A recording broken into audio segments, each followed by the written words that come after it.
Assalamualaikum warahmatullahi wabarakatuh. Kami dari kelompok 2 akan mempresentasikan hasil diskusi dari kelompok kami. Untuk materi yang akan kami bahas kali ini adalah mengenai konsep biaya.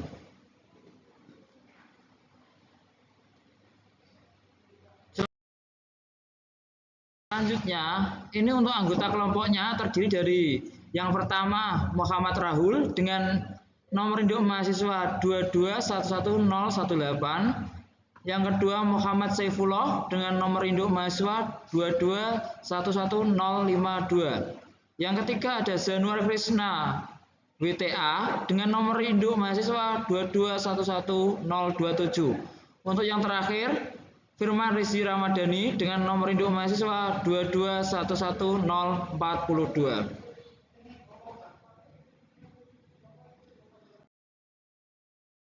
Untuk yang pertama, kita akan membahas tentang biaya. Sebelum masuk ke materi yang lebih dalam, kita akan membahas tentang biaya terlebih dahulu. Apa itu biaya? Biaya adalah expense, adalah cost, barang atau jasa yang telah digunakan untuk memperoleh pendapatan. Selanjutnya, lebih dalam lagi tentang biaya, yaitu tentang klasifikasi biaya. Untuk yang pertama, ketelusuran. Apa itu ketelusuran? Berdasarkan ketelusuran biaya ke produk, biaya dapat digolongkan menjadi 1. Biaya langsung, direct cost. 2. Biaya tidak langsung, indirect. Untuk yang kedua, perilaku biaya. Tingkat aktivitas dapat berubah-ubah, naik atau turun. Tidak perilaku biaya menggambarkan pola variasi perubahan tingkat aktivitas terhadap perubahan biaya. 3. Fungsi pokok perusahaan. Pada dasarnya ada 3 jenis fungsi pokok perusahaan manufaktur. Fungsi pokok tersebut adalah fungsi produksi, fungsi pemasaran, serta fungsi administrasi dan umum. Untuk yang terakhir ada elemen biaya produksi. Aktivitas produksi adalah aktivitas mengolah bahan menjadi produk jadi. Pengolahan bahan dilakukan oleh tenaga kerja, mesin, peralatan, dan fasilitas lainnya.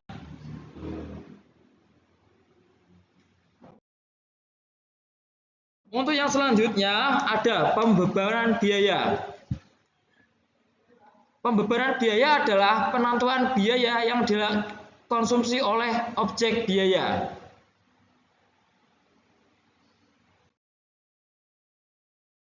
Konsep dalam pembebanan biaya. Yang pertama, biaya adalah cost, barang atau jasa yang telah digunakan untuk memperoleh pendapatan. Yang kedua, objek biaya, cost object, adalah unsur berupa apapun yang kedepannya biaya dibebankan. Objek biaya dapat berupa produk, departemen aktivitas, atau bahkan pelanggan. Yang ketiga, pembebanan biaya adalah penentuan biaya yang dikonsumsi oleh objek biaya. Ada 3 metode pembebanan biaya. 1. Penelusuran langsung. 2. Penelusuran pemicu. Alokasi atau allocation.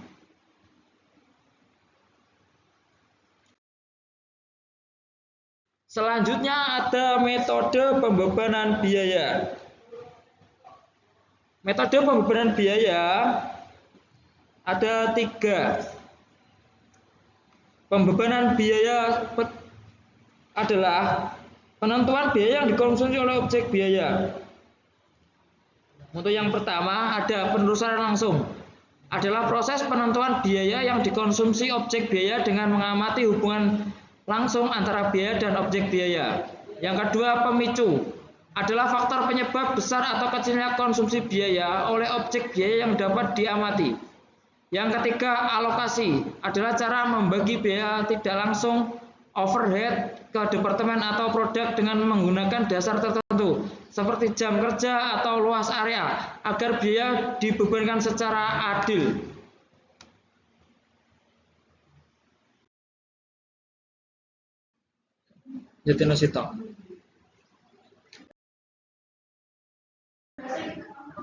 Di sini ada aktivitas dan pemicunya. Aktivitas ini ada pengasetan peralatan dan pemicunya adalah jumlah pengasetan. Nah, untuk pemindahan bahan, pemicunya adalah jumlah pemindahan. Untuk pemesanan bahan, pemicunya adalah jumlah orderan pembelian. Untuk pendesainan kembali produk, pemicunya adalah jumlah order desain ulang. Pembayaran tagihan, pemicunya jumlah faktur. Menginspeksi produk jadi, pemicunya jumlah kelompok produksi. Pemeliharaan peralatan, pemicunya jumlah pemeliharaan. Penyediaan listrik, pemicunya jumlah kilowatt listrik. Pembungkusan barang, pemicunya jumlah kotak. Penjadwalan produksi, pemicunya adalah jumlah jenis produk.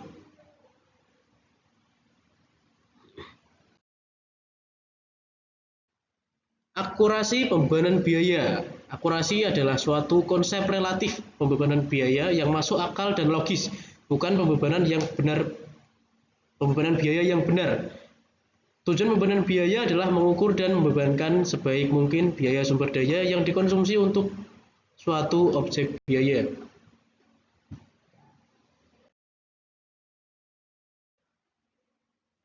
Penentuan pemicu biaya.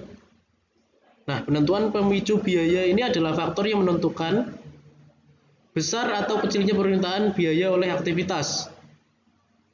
Aktivitas adalah pekerjaan atau aksi yang dilakukan dalam perusahaan.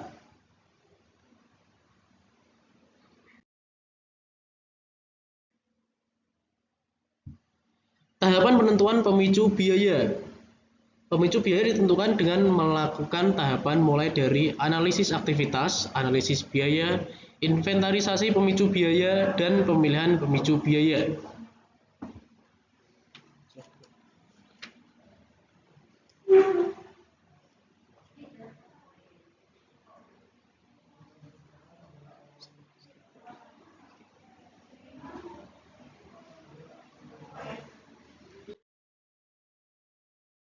Analisis aktivitas. Analisis aktivitas adalah proses identifikasi yang dilakukan dengan melakukan analisis aktivitas. Dapat dibuat inventarisasi aktivitas.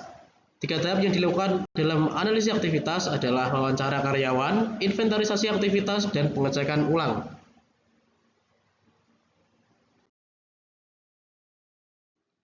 Analisis biaya. Analisis biaya bertujuan untuk menentukan jumlah biaya yang dikonsumsi untuk setiap aktivitas. Analisis biaya dijadikan dasar untuk mengidentifikasi unsur biaya yang dikonsumsi oleh setiap aktivitas.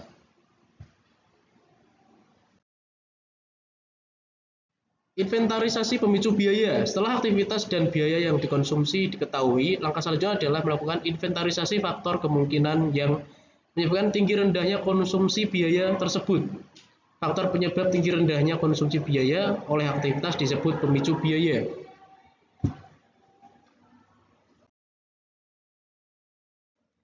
Penentuan pemicu biaya. Dasar yang digunakan manajemen untuk menentukan pemicu biaya adalah adanya hubungan sebab akibat antara biaya dan aktivitas. Nah, karakteristik pemicu biaya yang baik itu dapat diukur, dapat dikendalikan, sederhana, berhubungan dengan objek biaya, dan dapat diterima.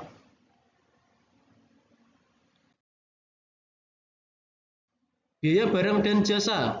Output yang dihasilkan perusahaan merepresentasi objek biaya.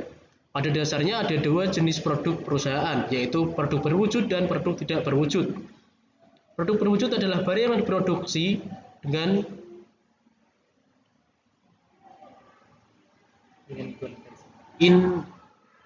inkonversi bahan melalui penggunaan tenaga kerja dan berbagai sumber daya lain. Produk tidak berwujud adalah jasa yang diproduksi dengan menggunakan sumber daya manusia dan sumber daya lain, seperti perlengkapan dan peralatan.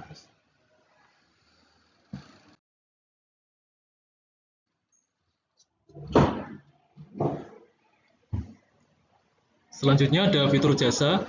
Yang ke-1, kewujudan. Dikarenakan jasa tidak berwujud, maka jasa tidak dapat disimpan. Yang kedua, daya tahan. Manfaat jasa dapat segera hilang setelah digunakan. Yang ketiga, ada keterpisahan. Yang artinya terkadang jasa diberikan kepada pelanggan, sementara pelanggan itu sendiri tidak terlibat dalam proses produksi jasa tersebut. Yang nomor 4, heterogenitas. Yang artinya perusahaan perlu mengukur dan meningkatkan produktivitas dan kualitas antar jenis jasa. Biaya berbeda untuk tujuan berbeda. Biaya produk merupakan pembebanan biaya untuk mendukung tujuan manajerial tertentu. Pengertian biaya produk tergantung pada tujuan manajerial yang hendak dicapai.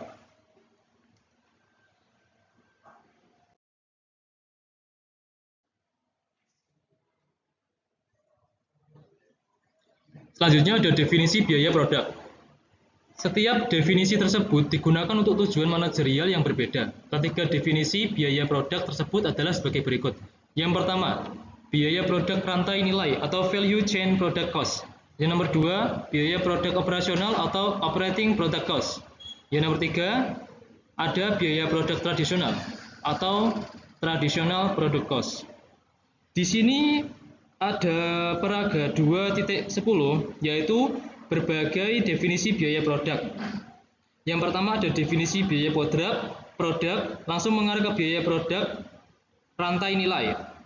Selanjutnya ada riset dan pengembangan, produksi, pemasaran, lanjut ke layanan pelanggan, lalu dari biaya produk rantai nilai tadi ada biaya produk operasional dan biaya produk tradisional. Tujuan manajerialnya adalah keputusan harga, keputusan bauran produk, analisis laba strategis. Lanjut ke keputusan desain, analisis data, analisis laba taktis, dan ke pelaporan keuangan eksternal.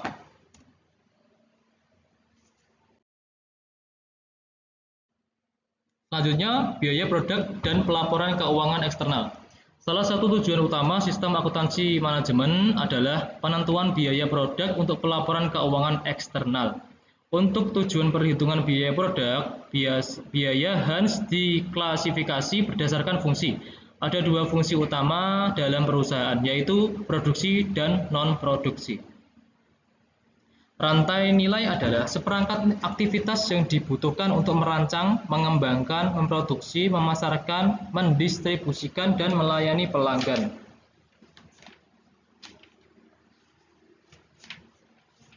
Di sini ada paraga 2.11 yaitu tentang aktivitas rantai nilai. Dari merancang, setelah merancang mengembangkan, lalu memproduksi, setelah memproduksi memasarkan, dan mendistribusikan, lalu melayani.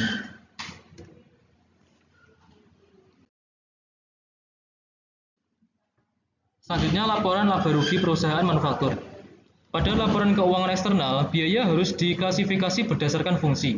Dalam penyiapan laporan laba rugi, akuntan manajemen harus memisahkan biaya produksi, biaya administrasi, dan biaya pemasaran.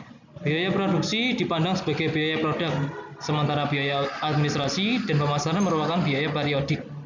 Biaya produk melekat pada produk dan diakui sebagai biaya dalam harga pokok penjualan apabila produk dijual.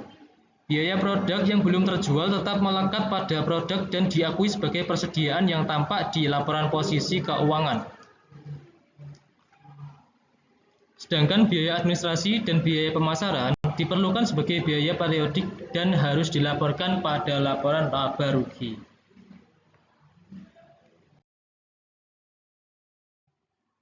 Kemudian, biaya dalam pembuatan keputusan. Pembuat keputusan membutuhkan informasi. Akuntan manajemen memasuk informasi tersebut. Informasi yang diperlukan adalah informasi yang relevan untuk proses pembuatan keputusan tersebut. Selanjutnya, ada biaya relevan dan pendapatan relevan. Biaya relevan atau relevant cost adalah biaya masa depan yang berbeda antara satu alternatif dan alternatif lainnya. Berikut dua kriteria biaya relevan tersebut. Pertama, biaya masa depan. Biaya masa depan berarti biaya tersebut belum terjadi. Biaya yang sudah terjadi bukan merupakan biaya yang relevan. Nomor dua, biaya berbeda antar alternatif. Biaya yang berbeda antar alternatif berarti bahwa suatu elemen biaya tertentu tidak memiliki jumlah yang sama antara satu alternatif dengan alternatif lainnya. Biaya yang berbeda antar alternatif disebut juga dengan biaya diferensial atau direct differential cost.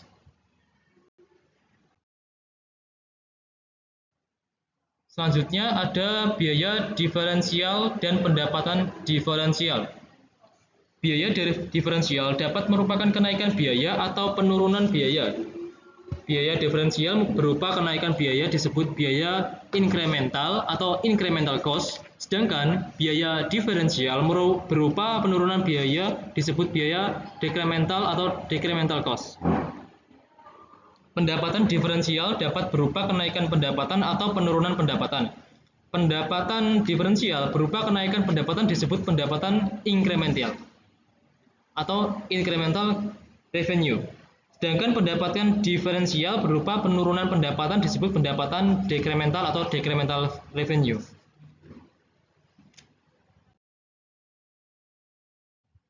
Baik, selanjutnya adalah biaya kesempatan. Biaya kesempatan atau opportunity cost adalah manfaat yang dikorbankan saat satu alternatif keputusan dipilih dan mengabaikan alternatif lainnya. Biaya kesempatan tidak dapat diidentifikasi secara langsung dari catatan akuntansi perusahaan.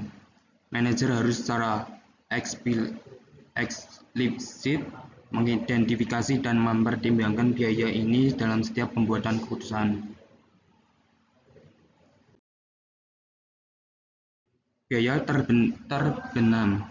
Biaya terbenam atau sunk cost adalah biaya yang sudah terjadi dan keputusan masa depan tidak lagi dapat mengubah biaya tersebut. Oleh karena itu, biaya terbenam tidak dapat diubah dengan keputusan apapun. Maka biaya ini bukan merupakan biaya diferensial. Oleh karena itu, biaya relevan harus biaya diferensial. Maka biaya terbenam bukanlah biaya relevan.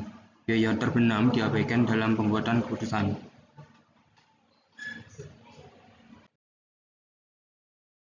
Sistem akuntansi manajemen konvensional dan kontemporer. Sistem akuntansi manajemen dapat diklarifikasi menjadi sistem akuntansi manajemen konvensional dan kontemporer. Baik sistem akuntansi manajemen konvensional maupun kontemporer.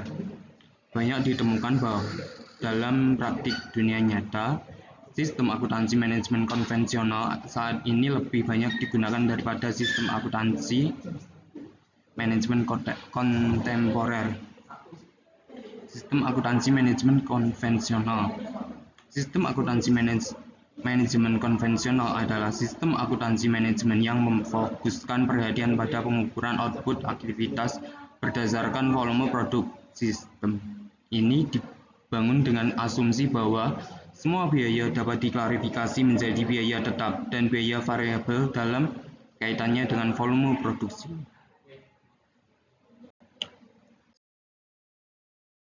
Sistem akuntansi manajemen konvensional dan kontemporer.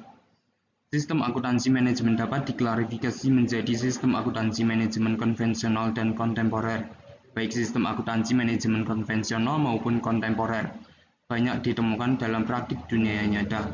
Sistem akuntansi manajemen konvensional saat ini lebih banyak digunakan daripada sistem akuntansi manajemen kontemporer. Sistem akuntansi manajemen konvensional. Sistem akuntansi manajemen konvensional adalah sistem akuntansi manajemen yang memfokuskan perhatian pada pengukuran output aktivitas berdasarkan volume produksi. Sistem ini dibangun dengan asumsi bahwa semua biaya dapat diklarifikasi menjadi biaya tetap dan biaya variabel dalam kaitannya dengan volume produksi.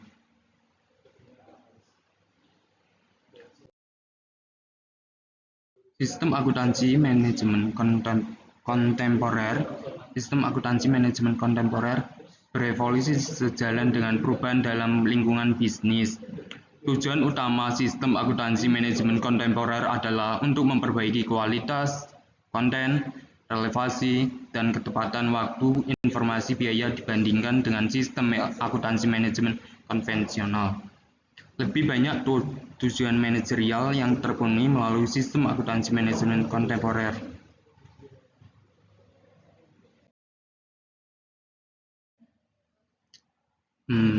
Dimensi biaya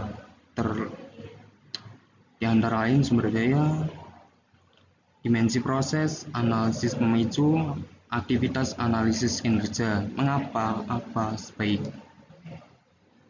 objek biaya? Sekian dari kelompok kami.